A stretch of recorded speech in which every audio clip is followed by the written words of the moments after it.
Craig Rosenberg is the chief analyst and co-founder of TOPO, a research and advisory firm that helps sales and marketing organizations adopt the patterns and plays used by the world's fastest-growing companies.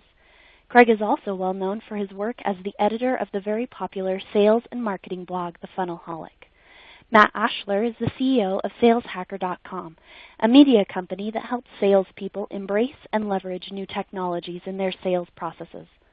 Many of the world's leading sales organizations turn to SalesHacker for the most innovative and cutting-edge sales tactics. Max also wrote the best-selling book, Hacking Sales, the playbook for building a high-velocity sales machine, now available on Amazon. Thanks for joining us, everyone. We've already been introduced, but I'm Max Alschuler here, CEO of Sales Hacker Inc. We got Craig Rosenberg, Chief Analyst for TOPO. And if you want to tweet us at all during or after this session, you can tweet me at MaxALTS or Craig at Funnelholic. Today we're talking about sales technology and the recent explosion in solutions for salespeople. So, Craig, why do you think things have heated up so much, so fast for us salespeople?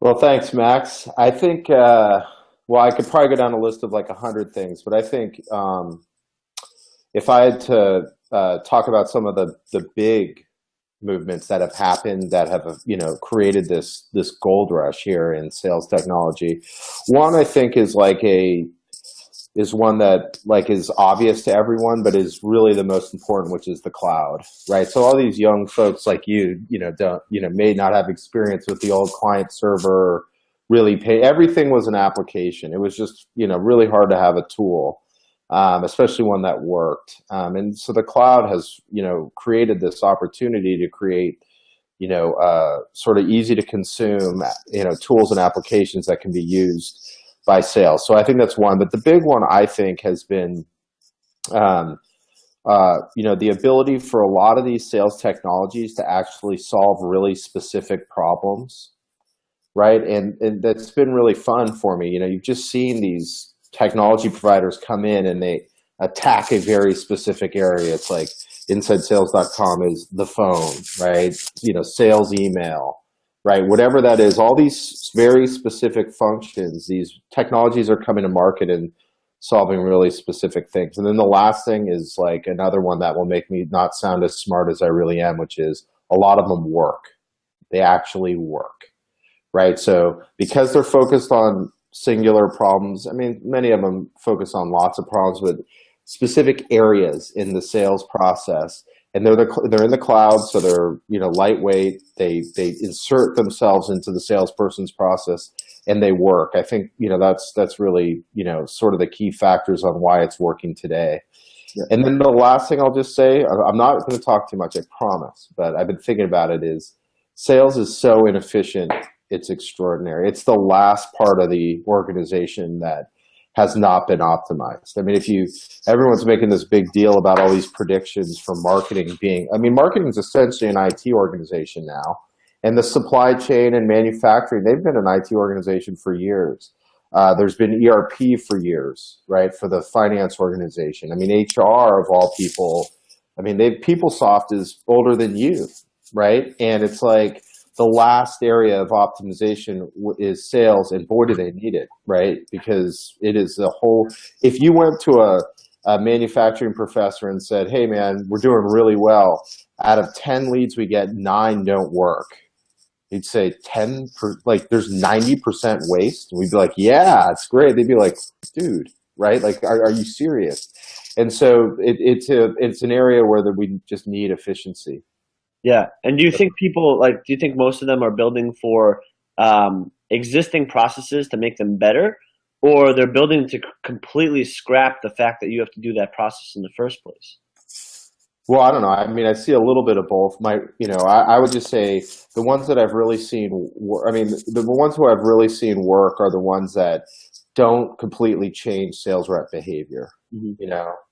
It's like you and I have been in sales for a long time. Like, we get in a flow, we start to do things, and you start to add stuff in that makes us divert, right? It better be really good, right? LinkedIn's one of the only ones that sort of been able to divert us from our screen and over here. Yeah. Like the ones that really work, I think, insert themselves into the process they have today, even if they take something they do and make it better. I mean, look, the most successful ones, as you know, are sales email, sales, voice. I'm still waiting for the ultimate calendaring app. Yeah. I mean, yeah. You have to talk to me about that one. Yeah, I mean, it's probably coming. I'm sure there's like 50 of them you can try out. I'll send them your way. But not salespeople are not entrepreneurs. They're not jack of all trades. We're inch wide, mile deep. Let us live in our silo, and we'll do a great job. Make us think about too many different things. Right. You're going to get us out of our rhythm. And so when when you're an app and you force people out of their environment, people want to live in Salesforce or they want to live in Gmail. And the only other thing they'll really visit is LinkedIn. So if you can build within those, you got a great chance of success. If you're making people completely go off platform that they're used to and go to your site and use your technology, it's just going to be really tough to get that kind of adoption. So, you're right there. And what are your thoughts on data right now? I mean, it's definitely cheaper and more accessible and more actionable for salespeople than ever before. How have you been seeing people using data in the sales process in like maybe a revolutionary way that you haven't maybe seen in the past? So, well, remember my past is much longer than your past. I love doing the old man, young man jokes with you. You got to understand, we had like binders, we had pieces of paper, and then we got really cool and we had spreadsheets, or uneditable like PDF like for our names.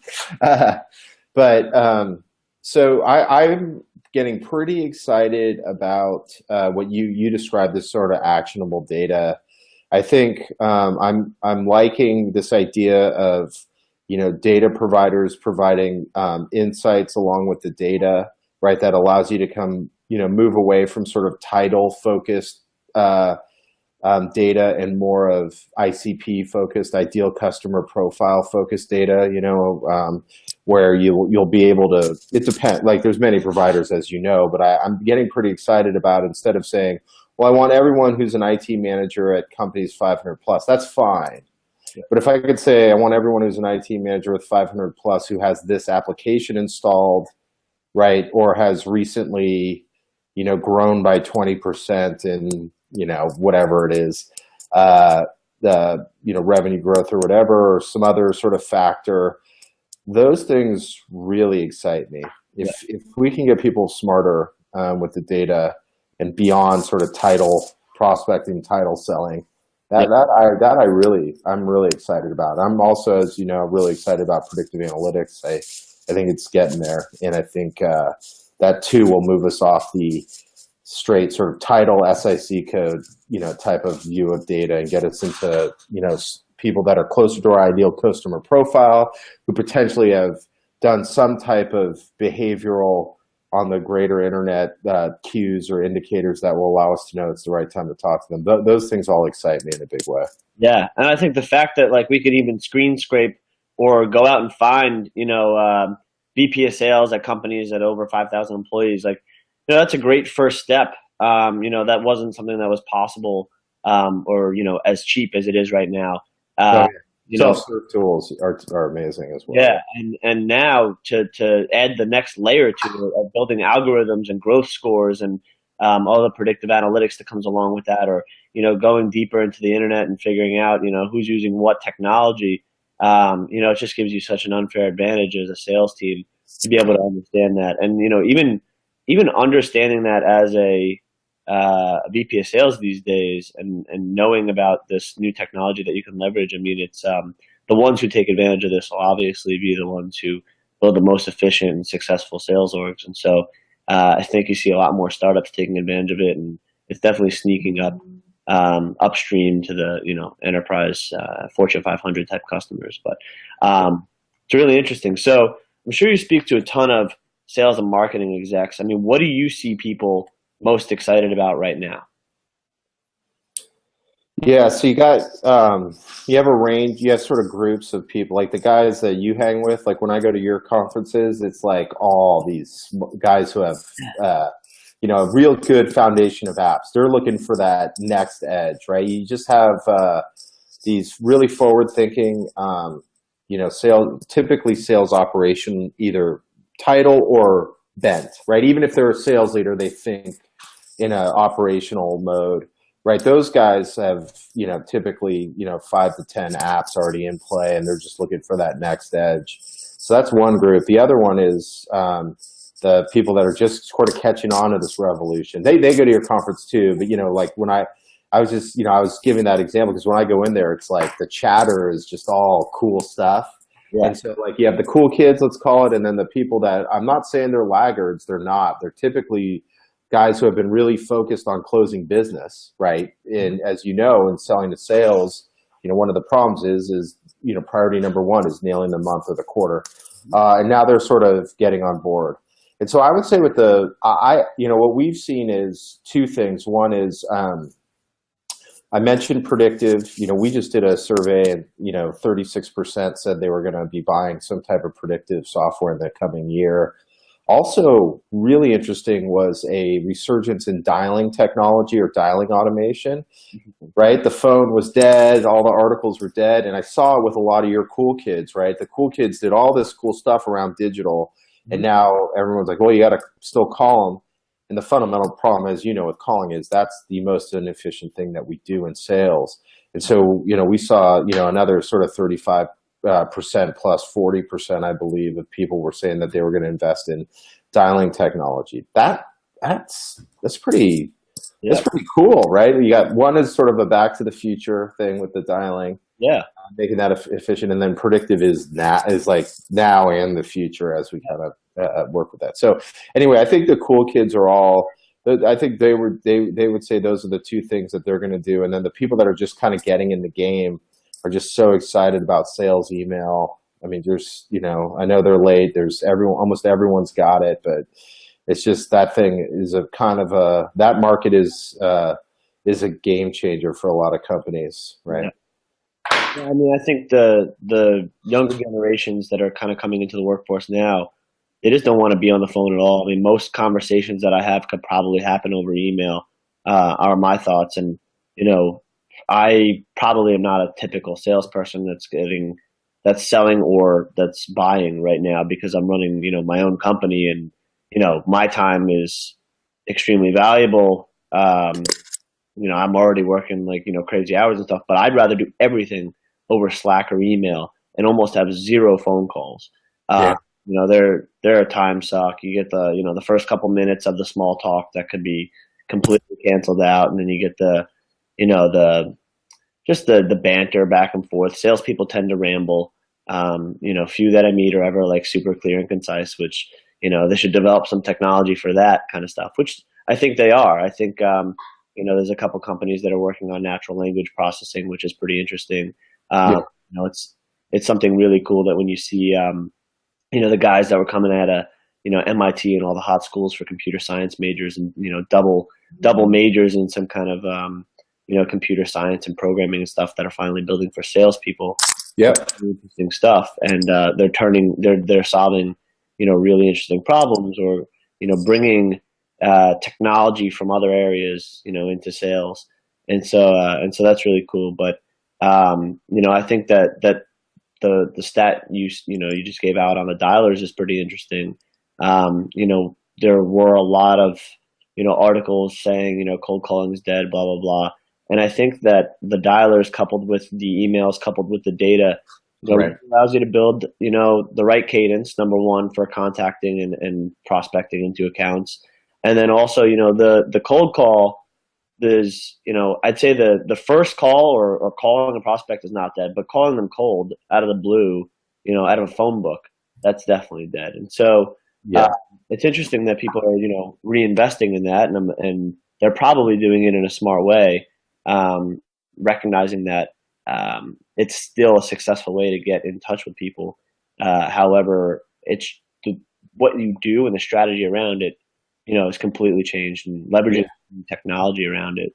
I mean, there's some really interesting things you can do, and have a really unfair advantage. Be so much more efficient if you do it the right way. So it's it's cool to hear. And especially from someone like you who's talking to the people and doing the original research. Yeah. That's not maybe a stat you'd be able to find. Yeah, you just made a really good point, though. I think, well, first of all, you and I are the same. I do all my sales emails at night. It's so efficient. Then they get back to me during the day. I'm closing, I can close deals via email and do it at 11 at night. It's brilliant. But you're right. What cold calling is dead, right? It is, but they're not wrong about that. But what the phone's not, and done in a smart way in conjunction with digital touches, is actually makes your digital touches more effective. If you combine voice and the personal touch, we've seen customers convert on email responses by 10% or more. That's a big lift, right? And so, yeah, so you're right. Like, I think you made a really good point, which is, it's not that people are saying, you know what, this email thing's not going to work. They're saying the email thing works. Now, I want to put gasoline on this thing and make it burn, right? Let's put the phone into the mix and be really smart about it. So, yeah, I mean, it's just a really interesting time. I think we're seeing a lot of things that we do normally enhanced. yeah, Inside sales calls it accelerated. I think like there's just optimization overall going into the sales process, people making it more efficient and enhancing things that we may have done in the past. And we're not saying that maybe any of the strategies or the timeless tactics have changed, but the way that you can do them and do them at scale and do them more efficiently are definitely changing and enhancing, and people are starting to build for that. You're looking at the top VC firms like Andreessen Horowitz putting 15 to 100 million into companies focused on salespeople. yeah, So that's really interesting. You're looking at a company like Salesforce, which is probably the biggest software company in the space. That's still kind of like the darling of sales. I mean, their stock's still going up. It's growing like crazy, and it's a really interesting time. When you look at what marketing automation did for the industry, I think it was. How many of those companies? I mean, there was like Exact Target, Eloqua, Responses, Buddy Media. You're talking about hundreds of millions and billions of dollars of in valuation for those companies. HubSpot, Marketo, two other public companies. The same thing can happen in sales. And when you look on LinkedIn and you search even the United States for people with marketing their title, you're at about 5 million plus. When you do that with sales, you're about 16.5 million plus. So yeah. there's no reason why this kind of era in sales can't be bigger than what it was in marketing and turn out bigger companies. So that's exciting. I mean, there was let's just say there was lots of Teslas sold from the marketing automation market.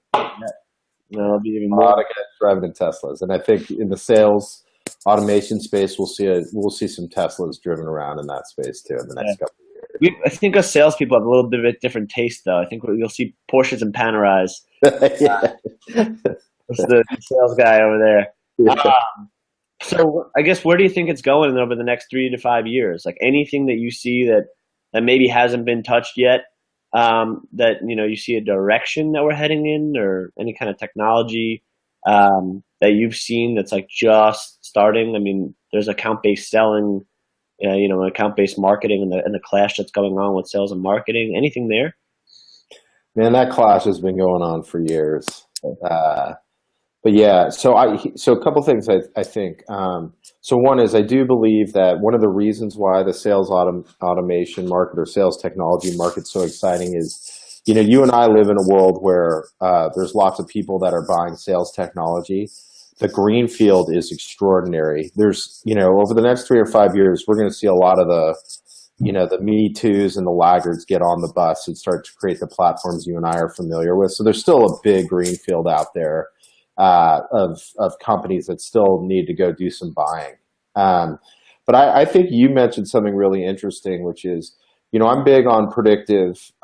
I think that's going to be one of the cool things for us to watch is we've got the ability to use either data or you called it AI. It's a little scary for me. I don't know enough about it. But what I do know is, technology is getting so good that true enablement of salespeople, on the predictive side, that we are reaching a point now where the use cases are driving ROI people are starting to get it, because solving the time element for salespeople is like a big deal, right? There's so much waste, as I mentioned before. If predictive can continue to refine itself, that's going to be a big deal, in not just scoring accounts and contacts before we start working with them, but in forecast and pipelines, right? So right now it's like, here's how I'm going to hit my number. Can we use predictive to determine, our likelihood of hitting the number? I think that's a really interesting application that's going to be coming, and there are use cases of it now. It just needs to continue to iron itself out. And then obviously cross-sell, upsell, account growth, using predictive to make that a more scientific approach. Then the other one you mentioned, I'm really excited about is, whether technology can, determine I know I'm not ready to recommend anything yet, but I think what you were mentioning, I don't know if we're talking about the same stuff, but these guys who are using natural language processing to determine the reactions of the people on the other side of the phone. The world is inside sales driven. Those types of things are really powerful, right? So now it's a guess. You ever sat in on an inside salesperson's call? It's incredible, right? If they're not doing a good job of engaging, it's a 30-minute call, and 25 of it, they're just talking, right? Everything they do, they've got to sort of reach out. Like, we're not learning enough unless we ask them, and even when we ask them, they don't tell us anything.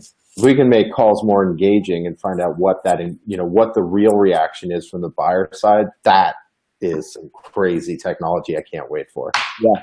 Yeah, I mean, and it's getting there. I think there's some really interesting teams working on it that have raised, seed money from pretty good VCs, and so I think you're on point there. We're definitely going to see more of that natural language processing occurring.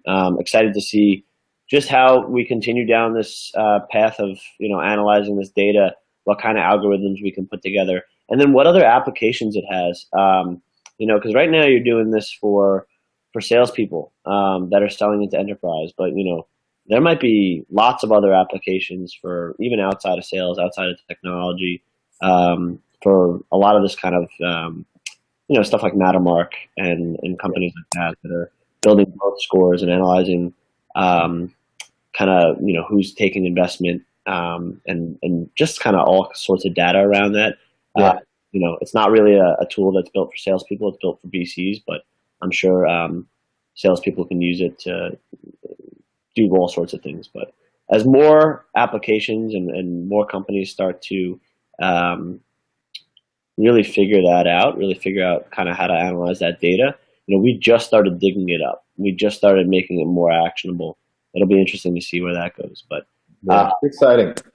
Yeah, it's cool. It's a cool time to be in sales. Hopefully, the overall global economy's especially ours, keeps doing well, and we can ride this wave for a little while. But I think that's good for today. Again, if you want to get in touch with Craig here, he's at Funnelholic on Twitter. He's at TOPO HQ. That's his company. Writes at funnelholic.com. I myself we're at saleshacker.com is our blog. Our conference is coming up November 10th in San Francisco, our Sales Stack Conference. Craig will be speaking at it. And we've got speakers from, a bunch of the big companies. Inside Sales will be there. It's all about kind of building out your technology stack for your sales team and learning about how and what technology to leverage in your sales processes. And so that should be fun, right, Craig? You'll be there? Oh, I can't wait. You're crossing the chasm there with your events. That is a great looking event. I'm excited. I'm excited too, man. I appreciate that. All right. Thanks everybody for joining us, and feel free to get in touch with us. We're both, happy to chat. All right.